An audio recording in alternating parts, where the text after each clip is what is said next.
আজি আমাৰ অসমৰ বাবে এটা অতি গুৰুত্বপূৰ্ণ দিন। ভাৰতৰ কনষ্ট্ৰাকশ্যন জায়াণ্ট বা ভাৰতৰ কনষ্ট্ৰাকশ্যন এক্টিভিটি হাতত লোৱা এক বৃহৎ প্ৰতিষ্ঠান হৈছে লাৰ্ছন এণ্ড টাৰ্বো, যাক আমি চমুকৈ L&T বুলি কওঁ। L&T আৰু অসম চৰকাৰে এখন মেমৰেণ্ডাম অফ আণ্ডাৰষ্টেণ্ডিং কৰিছিলে যে ভাৰতবৰ্ষৰ কনষ্ট্ৰাকশ্যন ইণ্ডাষ্ট্ৰীৰ কাৰণে যিবিলাক মেন পাৱাৰৰ প্ৰয়োজন হয় তাক যাতে আমি অসমত প্ৰস্তুত কৰিব পাৰোঁ আৰু অসমৰ পৰাই আমি কনষ্ট্ৰাকশ্যন ইণ্ডাষ্ট্ৰীৰ লগত জড়িত মানৱ সম্পদৰ এটা ডাঙৰ ভাণ্ডাৰ আমি নিৰ্মাণ কৰিব পাৰোঁ। L&Tৰ লগত আমি সিদ্ধান্ত লৈছিলোঁ যে ৰাজ্যৰ 3খন ITI আমি L&Tক দিম।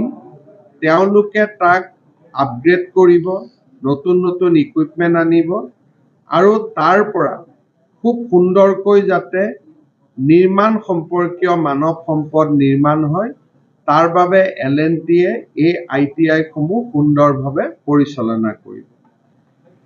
ৰাজ্যত আমি গোসাইগাঁও, নলবাৰী আৰু গোগামুখ এই 3খন ITI L&Tৰ সৈতে চলাবলৈ আমি বুজাবুজিৰ চুক্তি স্বাক্ষৰ কৰিছিলোঁ। আজি মই গৌৰৱ অনুভৱ কৰোঁ যে এই 3খন ITI L&Tয়ে প্ৰস্তুত কৰি উলিয়াইছে। বল্লমগুৰিৰ ITI-খন আজি আমি আনুষ্ঠানিকভাৱে উদ্বোধন কৰিলোঁ আৰু অনাগত এটা মাহৰ ভিতৰত বাকী 2খন ITIও আমি উদ্বোধন কৰিম। এই বল্লমগুৰি ITIতে টাটাৰ লগত লগ লাগি আমি আৰু এটা প্ৰজেক্ট বা আৰু এটা শিক্ষাৰ কেন্দ্ৰ আৰম্ভ কৰিছোঁ। সেইটো হ'ল আধুনিক উদ্যোগৰ সৈতে জড়িত ইণ্ডাষ্ট্ৰীসমূহত কেনেকৈ আমি মানৱ সম্পদ দিব পাৰোঁ। আৰ্টিফিচিয়েল ইণ্টেলিজেঞ্চ, আমাৰ 3D প্ৰিণ্টিং আদি যিবিলাক নতুন নতুন দেশত মানৱ সম্পদ বা নতুন নতুন ইণ্ডাষ্ট্ৰী 4.0ৰ সৈতে জড়িত বিভিন্ন উদ্যোগ স্থাপন হ'ব, তাৰ মানৱ সম্পদ অত্যন্ত কাৰিকৰী মানদণ্ডৰ হ'ব লাগিব। টাটাৰ লগত আমি প্ৰায় 3,000 কোটি টকাৰ ব্যয়েৰে আৰু এটা প্ৰকল্প কৰি আছোঁ, যি তাৰ এটা অনুষ্ঠান আমাৰ বল্লমগুৰি ITI-টো আমি দেখা পাম। ৰাজ্যৰ ITI-সমূহৰ মানদণ্ডক বিশ্ব মানদণ্ডলৈ ৰূপান্তৰ কৰাৰ বাবে আমাৰ প্ৰচেষ্টা আজিৰ পৰা আমি এটা সফলতাৰ মুখ দেখিলোঁ। মই BTR কৰ্তৃপক্ষ, আমাৰ স্কিল ডেভেলপমেণ্ট ডিপাৰ্টমেণ্ট আৰু আমাৰ ৰাজ্য চৰকাৰৰ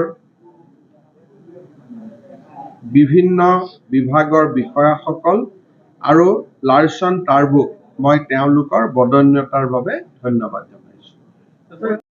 আজি এটা বহুত ডাঙৰ মাইলৰ খুঁটা হ'ল। মই অলপ পিছতে কৈছোঁ যে ইয়াত টাটাৰ লগত আৰু এটা ইণ্ডাষ্ট্ৰী কলেজ এখন আৰম্ভ হ'ব। এনেকৈ উন্নয়ন আপোনালোকে দেখা পাই থাকিব, হৈ যাব।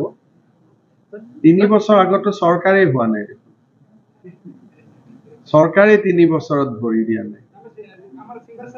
সিংগাল ছাৰে ঘোষণা ক'ত কৰিব? সিংগাল ছাৰ 3 বছৰ আগতে মন্ত্ৰীয়ে নাছিল অসমৰ।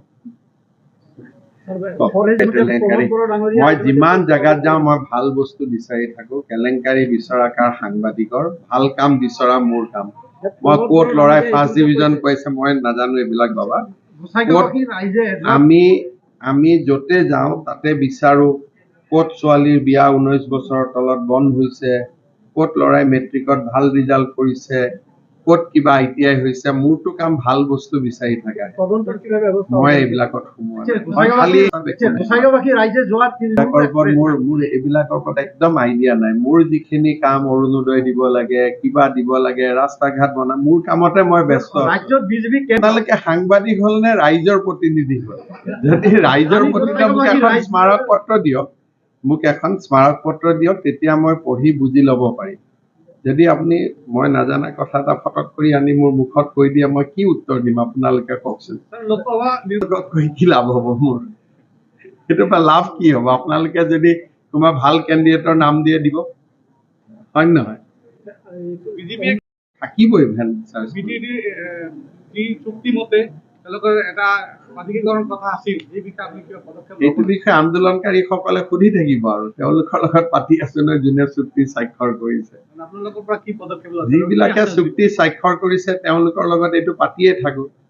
আমি চুক্তি স্বাক্ষৰ নকৰা মানুহবিলাকে ইয়াৰ খবৰ লৈ কি লাভ আছে, হয় নহয়? যোনে চুক্তি স্বাক্ষৰ কৰিছে আপচু NDAB তেওঁলোকৰ লগত এইটো বিষয় মই পাতি থাকো। আৰু যোনে চুক্তিত স্বাক্ষৰ কৰাই নাই তেওঁলোকৰ লগত এইটো কথা পাতি কি লাভ হ'ব?